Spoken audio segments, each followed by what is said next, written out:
All right, so everybody who is online, this is going to be part 2 of the video lecture. I'll send a note.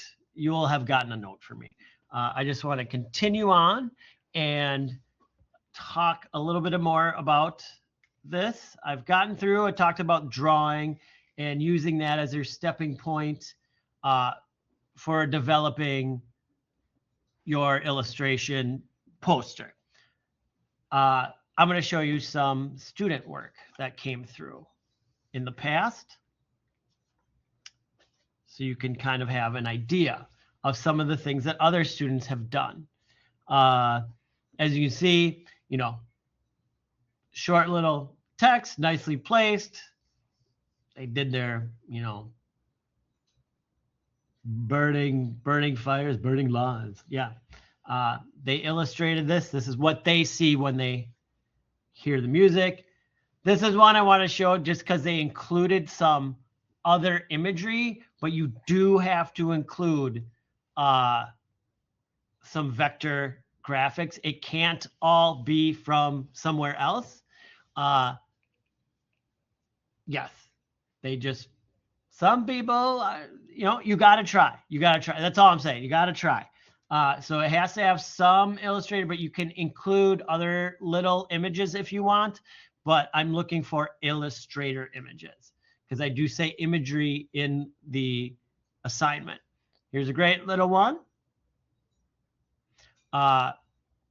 Somebody asked how detailed can you go? You can go as detailed as you are comfortable going with this project.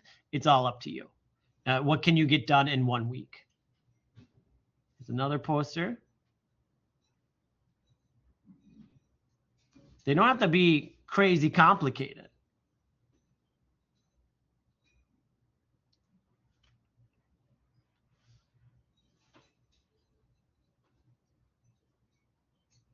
You know, so this one looks like, I feel like they used the blob brush for everything, which is pretty great. Like, I just kind of like the way they did that.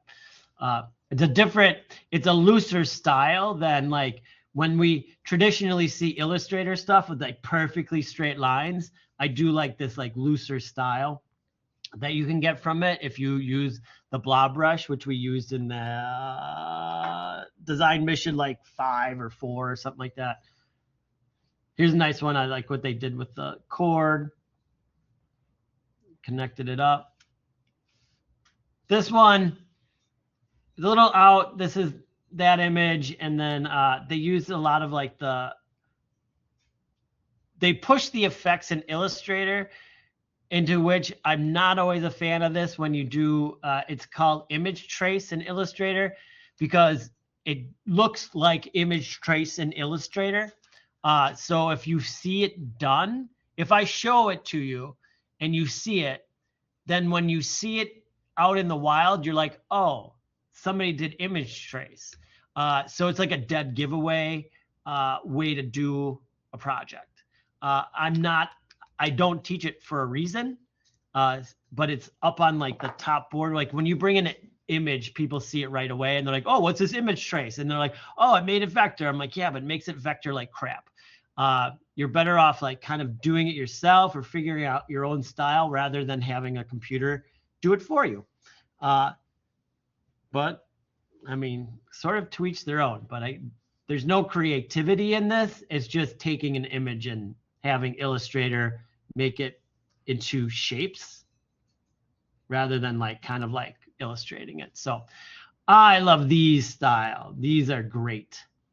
All of these. So that is that. Sorry, I will, you're not listening to me now, so I'll send you a message and let you know that I'll upload 2 videos and hopefully it'll all work. All right. Let me know if you have any questions, comments, or concerns. All right.